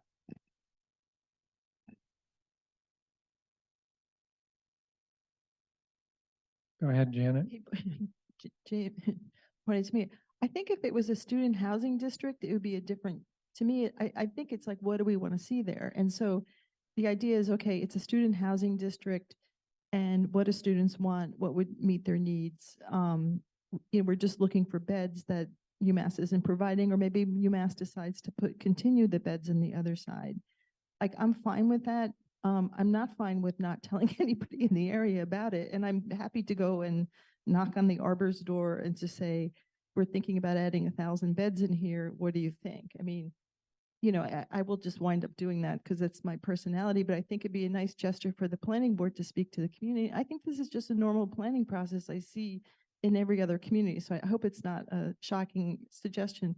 I think it is more interesting as a student housing district. I was on one of those international university housing crisis. I don't know, I can never remember the name. And there was this Canadian city that had 3 colleges and universities in a triangle, and they just decided to just zone the hell out of the middle and make it a student housing area. They went to like 14 stories, or they built 14,000 units, and prices went way up, and the vacancy rate was really low, and it didn't solve the rental problem in the area. And so, so I think, and the way I look at this whole process, I keep on thinking about a 3-legged stool. We build more student housing, we build increased density in the village centers, hopefully more mixed housing. The university builds more housing, and then we have to put some controls in to protect the neighborhoods. The mix of too many students in the neighborhood is very negative, and we had to figure out some way to regulate that and make it more of a mixed experience, more integrated. So I'm totally in favor of making University Drive a student housing district. It does change the way I look at it instead of thinking about it as a village center. But I think we have to be clear about our goals, and we have to consult the people who live around there. Jesse. Thanks. I was just going to add, I guess, perspective sort of halfway. When I was thinking about green spaces or a park and smaller commercial spaces, I'm also thinking selfishly. Yes, I think it's a great place to try and convince lots of more student housing, and that's what developers will build. But I'm guessing I'm not the only one who goes down there 3 times a week. And I want to keep doing that. And I'd like that, oh, there's a new sandwich shop. I'm going to go get a sandwich and then go sit in the park and eat it. Like, I want that to be an interactive place, maybe not as much as a town center that we're designing. But if we don't put that opportunity there, it definitely won't happen. If we say, okay, no commercial space needed for the majority of that stretch, it won't happen because of what you just pointed out. They're just going to build beds because that's what's most profitable right now. I do think we should structure that in as best we can and make it an attractive addition for people who live here, not just students. Yeah, I've said this before at planning board meetings. I, for one, am alarmed at the disproportionate reliance of Amherst on residential occupancy in its tax base. And so I look at this, yeah, it's a great opportunity for adding student beds. I get that, but I don't want to lose sight of the opportunities presented here for commercial space, especially on the first floor. And anything that we can do, it'll be marginal, but if we can do anything, that will pay enormous dividends in terms of the financial stability of the town.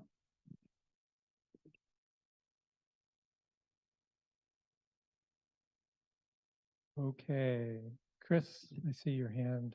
And we're getting to the point where I'm wondering if we're going to be able to wrap up soon or not. Go ahead, Chris. So that's what I wanted to address.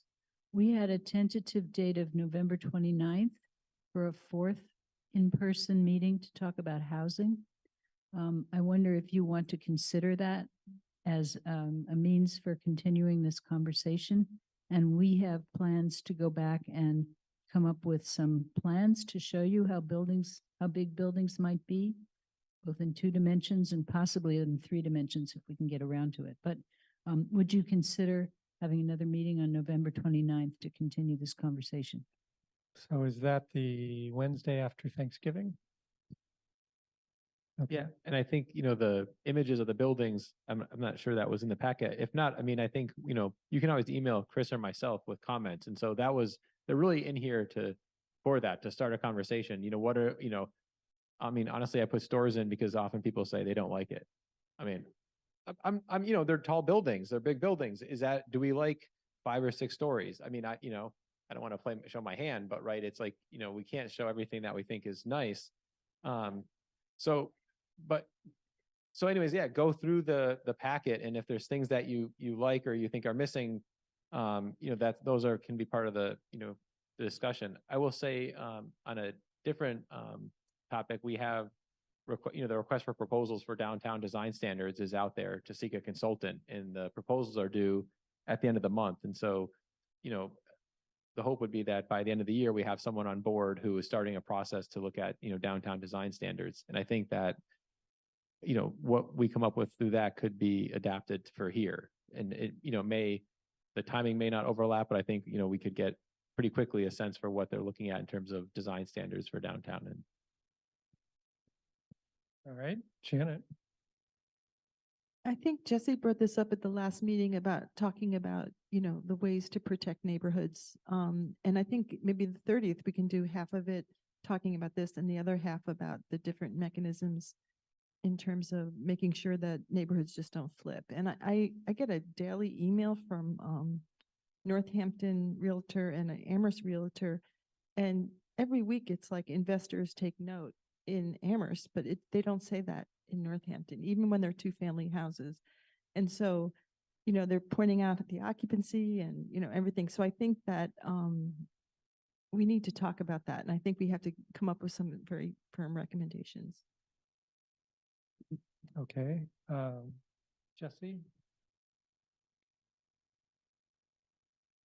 Yeah, I was gonna bring that up as well. And if we have a date for that discussion, I'm trying to assemble some of the rental data by neighborhood for us to talk about too. So if yes, that's the date, I'll make sure I have something ready to share with the group. Well, we don't have much of an agenda yet put together, so we can put that on the list. Karen. So we can email you some of our wild ideas and our imagination of what, like I can picture this whole thing being geothermal, doing the whole street geothermal, having really wide sidewalks, keeping those beautiful trees that are having green space along between the street and the sidewalks. That's aesthetically so much more inviting than the pictures you showed, which don't have that at all. It's all cement. There are few spindly trees there that aren't very big yet, but I think it can be done better. And one cautionary thing is we just can't have it look anything like King Street in Northampton. So Go ahead. great. I'd welcome the comments. Yeah, I mean, one thing is interesting, most of the building. And so, we're getting a lot of utilities, right? A lot of compressors, a compressor for every unit. And so that's something that we hadn't considered a few years ago, but I think, moving forward, right? What is the utility? What is that? Where are they? What does it look like? So I know you said geothermal, but I think, solar, heat compressors, heat pumps, where does it go? I think that's really important. So, if you have an 80-unit apartment building, where do you have 80 compressors? Is it on a wall where do you have 80 electric meters? Can we screen that from view? How does that work? And so. All right, so the time is 7:49. Maybe we'll go ahead and go to our next item on the agenda. Fred, you're on. This is a discussion of owner occupancy and subdividable dwellings. Presentation by Fred Hartwell and discussion of the benefits of owner occupancy and subdividable dwellings. Thank you. You should all have, and it should also be available on screen, a redacted copy of an actual tax return. Before I get into that, I want to talk a little bit about owner occupancy on multifamily.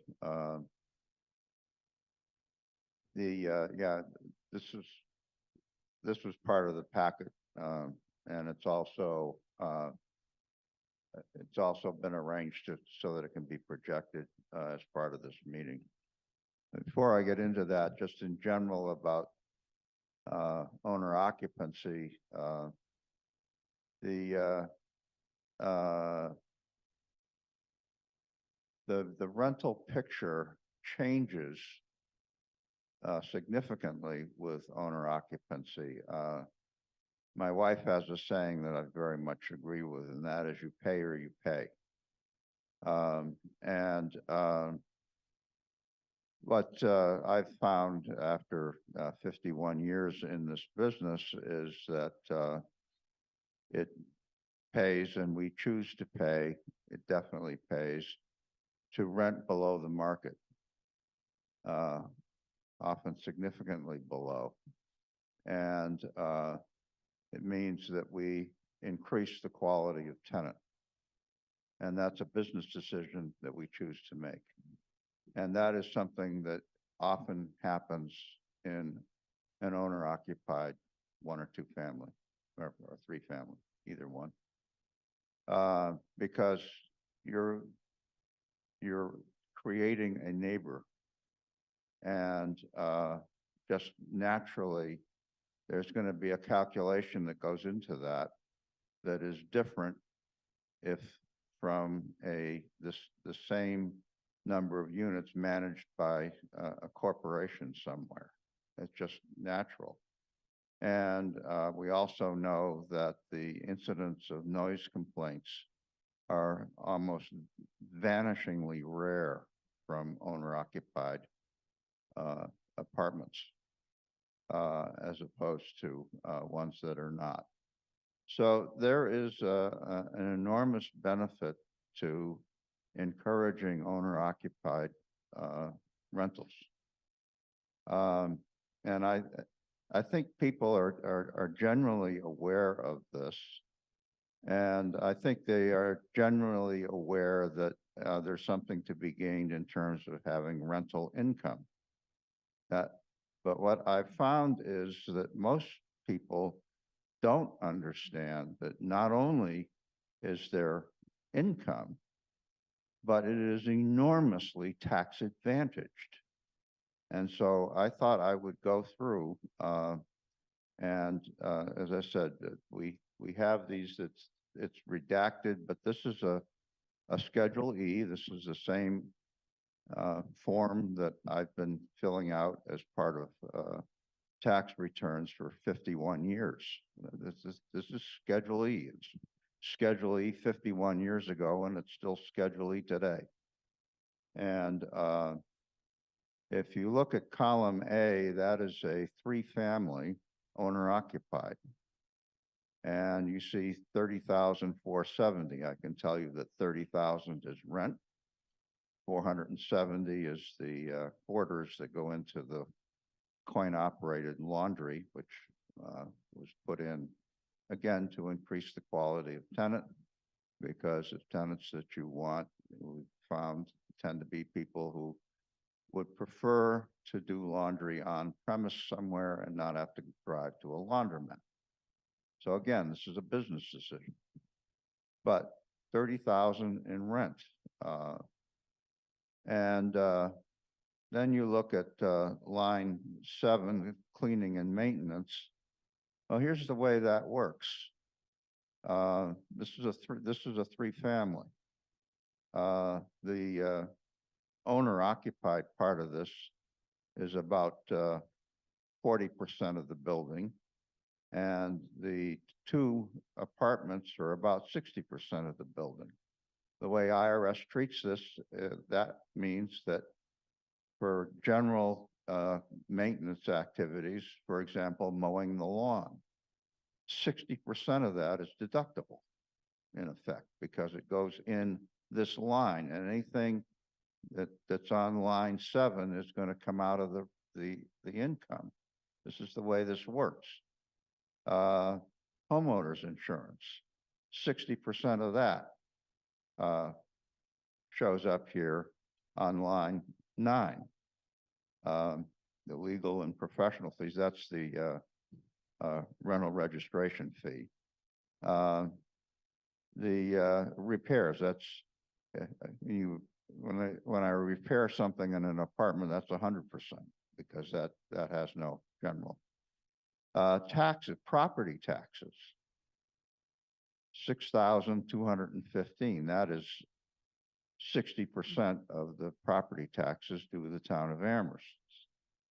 Now, I think probably all of you are aware that as of the 2017 tax changes, which are major, nobody is itemizing deductions anymore, which means in effect you lost the ability to write off property taxes. You got a higher standard deduction, but you don't write off property taxes. Well, 60% of these property taxes in this case are part of the business operation.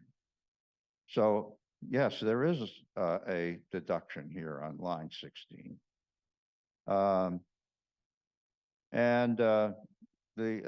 going to just mention something here. If you look at line utilities, line 8, that's 17, that's obvious. And again, in some cases, it depends. If it's the owner's meter for the that, I deduct 100% of that. If it's the propane for the laundry, I deduct 100% of that, and so forth. That this is just you know, and things change. I do everything defensively. I've been audited 3 times so far. The IRS is up $1.14, and they tend to leave me alone. But like, for example, when I have the gutters cleaned, well, I did a rough measurement. It turns out that only about 30% of the gutters are over the rented part. And so I only did what goes into this equation is only 30% of the cost of the gutter clean. It's everything here, you know, has to be defensible in an audit. You'll notice that the depreciation here is 0, and we're going to talk a little bit more about that. So if you look at the rents and then you do deduct the expenses, and you're down to 13,261. So that, you know, 17,000 right there came off. and 13,000 appears to be taxable, but it's more complicated than that. If you go to the next handout, which is a depreciation record, which goes back almost 30 years, and you'll notice if you look over here on, and this is just the North Whitney Street. This is, you'll see the current depreciation is almost $8,000. Well, how does the depreciation get to be $8,000 when line 18 is 0? Well, line 18 is 0 because depreciation is a passive loss, and there's an IRS form which I did not set up, but I'll just show it to you. This is 8582. Passive losses have to get tested on this form before they become deductible. I will tell you they normally are. And so then how does this get reported? Well, this house is actually in a trust. And so the trust issues a K1. This is a K1 is how you get these things reported. It's kind of like a W-2 form, but it's for business. You'll notice that the amount of in block 7 here, you'll see that's where the income flows. And then in block 9, you see code A, and code A in block 9 is depreciation. So if you take the depreciation, now this, and by the way, this number is 1/2 of the total because my wife and I both receive a K1 and we are both equal beneficiaries of the trust. So as you can see, the $30,000 number becomes approximate, in our case, in combination with another property. This turns out to be closer to $1,000 in actual taxable income. And I have to say, you know, I got into this 51 years ago, not knowing exactly what would go forward, but I kind of had a conversation with myself about, you know, I don't know what I want to do when I grow up. I was 25 years old when I had this conversation. I said, you know, I know I'm going to figure out what I want to do eventually, but I don't know what I want to do right now, but I want to be able to afford to do whatever the hell it is I decide that I want to do. And I know that I'm pretty good with law, and I know I'm really good with my hands, and I think I can be a landlord. And that's when I bought this. And now 51 years on, there isn't a day that goes by that I don't look at this and I say, this is the best thing since sliced bread. I have, you know, I have a fixed income. I'm on a fixed income, and this is a you know, a 5-figure rent, and it's tax, and it's totally tax advantaged. I mean, how do you? And I think people don't understand, and I mean, particularly since the 2017 tax law changes that meant that we no longer could recover a lot of this stuff by itemizing deductions. We're not itemizing deductions anymore. Well, you know, that's so. This is what I wanted to put this out, because I don't think people understand just how incredibly powerful this model really is in terms of being advantageous to the people who do it. You know, I want to say a little bit more about subdividable dwellings because the dwelling that we're in it's technically not a subdividable dwelling because it didn't come out of the ground as such. Now, I'm the guy that invented subdividable dwellings. I created that bylaw back in the 90s. And I wanted to, and that was the first time that the bylaw actually specified owner occupant. And so part of that warrant article was the creation of the definition of owner occupancy. That was part of the same warrant. I invented the whole thing back in the 90s. And, this is why I did it. And I thought, it would be nice to have this come out of the ground. Well, it hasn't happened much.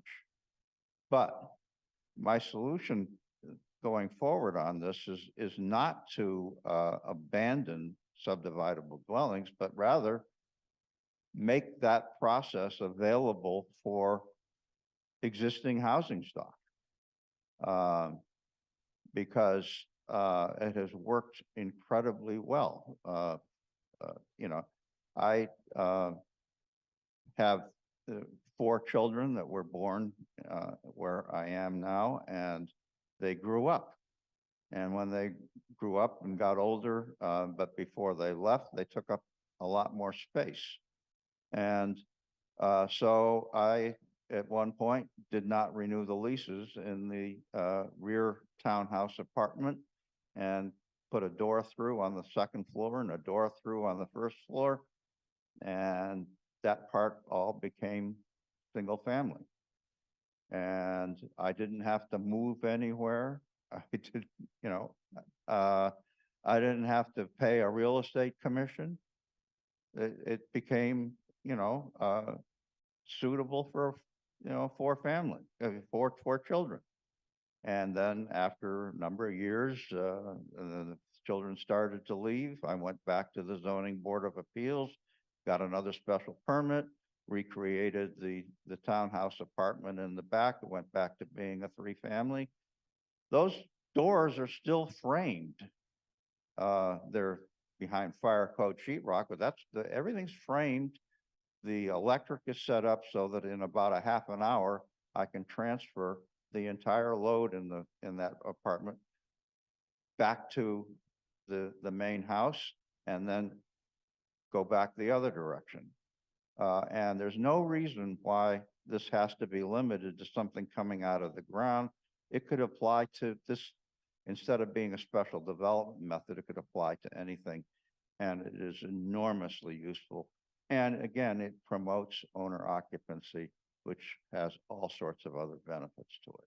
So I wanted to try and put that out there in a systematic way. And thank you for your time. Fred, can we ask questions? Oh, please do. Okay, because I just to understand what you're using your primary example here. You had 30,000 in rent. Yeah, You had 17,000 in expenses that you wouldn't have had if you didn't own this larger dwelling. right. So you netted 13,000, and that 13,000 is highly tax advantaged because it's only like $1,000 that's actually Yeah, taxed. yeah, because I can take depreciation out of it. Right. And So that 13,000 is really your nest, your golden goose is that big. well, yeah, but we make major capital improvement. We're constantly improving the property, Okay. which means You did you spend know, some money 30 years ago to, residential rental is a 27.5 year straight line. So it's not the most aggressive depreciation deduction out there. But again, if you look at the depreciation, you get a pretty good idea of, it adds up over time. And then that is a gift that keeps on giving for 27.5 years. okay. Great. Janet. I too have experienced this miracle. So we lived in a 2-family house in Somerville. And so, 60, depending on your percentage, whatever percentage, like your roofing, 40% is, it's part of your expenses, lawn care, all that kind of stuff. And also your mortgage. So you're paying, your mortgage interest. And so, it's all your, so if you buy a house and 40% of the expenses are, paid for, but you're also getting rent, right? And so you're getting, the person's paying your rent, and so you're paying your mortgage or whatever. And then you hit this depreciation schedule. I used to say to my accountant, I understand, because I know what I'm taking home every month. And why is this $700? And it was because the property is constantly being depreciated, even though it's constantly going up in value or holding its value. And so, it's a great way to get ahead. And I think, I don't know how to promote this word, but owner occupancy is a way of really getting neighborhoods kind of in better shape, under control, more community. I think it's a great thing, and people understand the tax implications, and we weren't cheating. Yeah. One other thing, if you look at, let's see here, line 12 is mortgage interest. That's acquisition debt. There's no acquisition debt in column A. I had a mortgage when I bought it, and that mortgage went away a long time ago. But column B is another property, and there is acquisition debt for that, and I collect rent on that. And so that $4,300 in this case is 100% deductible. That results in a tax loss on property B, which is why the way I was describing it doesn't quite add up, because there's a tax loss in B that all goes together at the end. But normally, someone with a mortgage would be very common for someone with a two-family or something. They're probably paying a mortgage. Maybe a 30-year mortgage or something at this point. I've owned the property 51 years. That the acquisition debt is gone. But if I had mortgage interest, 60% of that would come out of here, just like property taxes, because we're not deducting mortgage interest anymore. Well, yeah, I can deduct mortgage interest. So again, I think it's the best thing since sliced bread. Okay. Bruce. Fred's explained this to me previously, so I got a second bite of the cherry tonight. And I think then, as I do now, that I agree with you, Fred, and I've practiced some fraction of this. But I also agree that this is not fully appreciated. And in order to get this more fully appreciated, it sounds, I used to give courses in LSSE. I don't know whether that still happens, but the town used to provide opportunities for people to propose courses that they might teach. And this would seem to be an extremely appropriate one, because it's not just elevating the opportunities for private citizens to do, I don't know, whatever interesting art project or something that might add to their life. This actually could stimulate a positivity in town from a development, from a civic life point of view. So I don't know whether you're inclined to do this, but clearly the next step in this is to solve the problem, or to work towards solving the problem of lack of public appreciation. And I know we had a conversation in the earlier part of the year about enabling the duplixification of houses and so forth. In other words, basically creating the opportunities for owner occupancy rentals. That received some positive response from members of the board. It just was coupled with a lot more complexities that that caused it not to be recommended to move forward.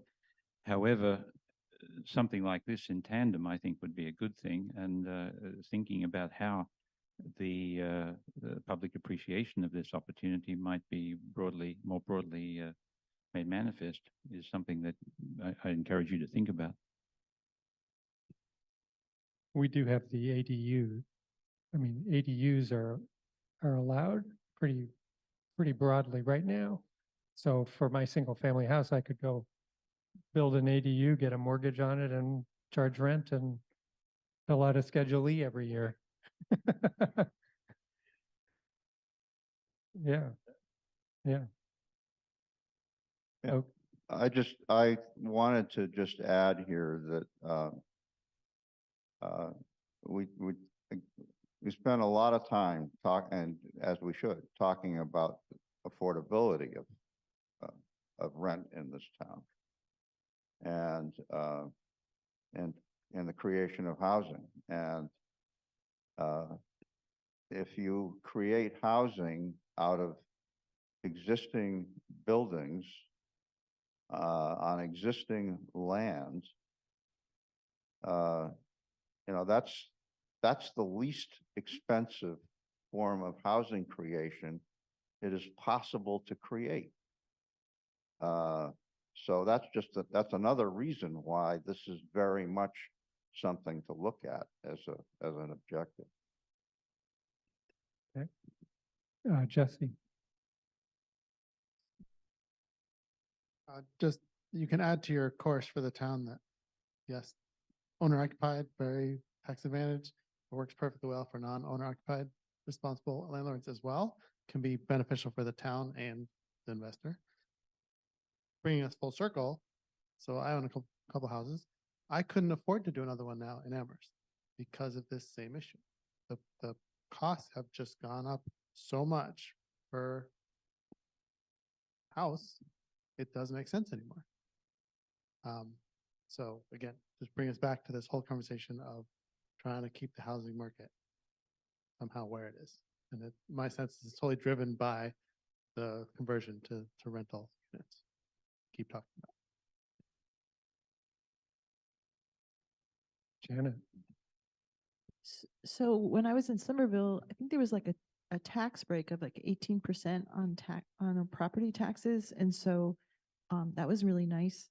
And then it's up to like 30 or 35% if you're for owner occupancy. And so the city is trying to encourage it by lowering your tax bill, quite significantly. So it's another way of getting to there.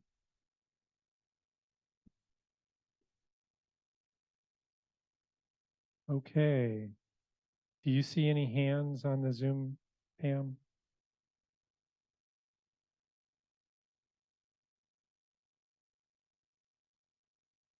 I think we're pretty much done with the board conversation about this at the moment for tonight. And we have 2 members of the public on the Zoom left. If either of you want to make any public comment about the tax advantages of owner occupancy, please raise your hand. Or anybody in the room. Okay. All right, I don't see any hands. I see one hand, Chris. I just wanted to confirm that you all have agreed to meet on November 29th. Is that correct? I think that's true. Have you agreed to meet on November 29th to continue the discussion about housing? Yes, I believe we have. Good, thank you. Let's see any objections.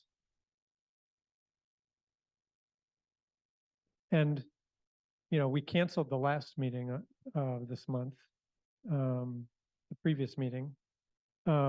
We could talk about these things over Zoom too. So, I mean, we're kind of getting to the point where we're not quite so focused on a big map in the middle of the table.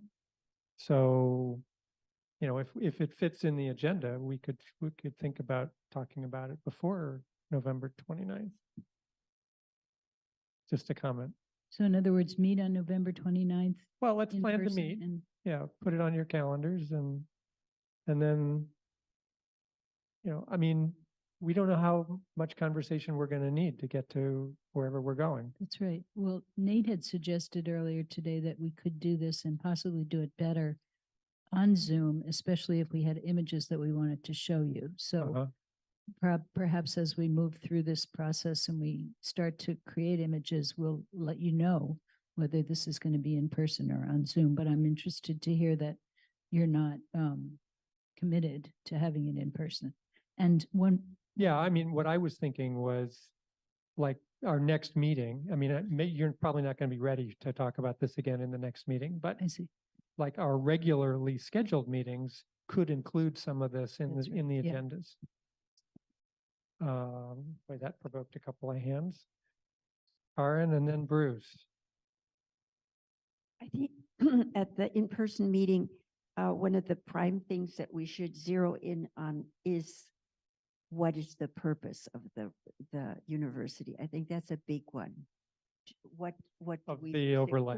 yes, Wh- the Who's overlay. the target? Who is the targeted population that we want to encourage there? That's something we should all think about, and that's good to discuss in person.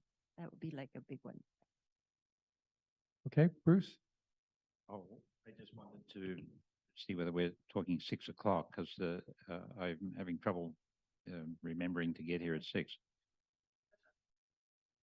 Well, Meetings are normally at 6:30, and I thought this one I had two different times were given. so our in-person meetings have pretty consistently been at 6. I would be interested not, I don't like overlays. I think we should just fix the zoning, and if it's gonna be a university housing district, and so I would like to see an option where you just look at the kind of ugly BL and say, we'd like to rezone it, to allow the things we want to see and not just put something on top of something. Cause I think our zoning bylaw is so complicated, and just the idea of another layer of complexity. So what would it look like if it was just being rezoned is kind of my question.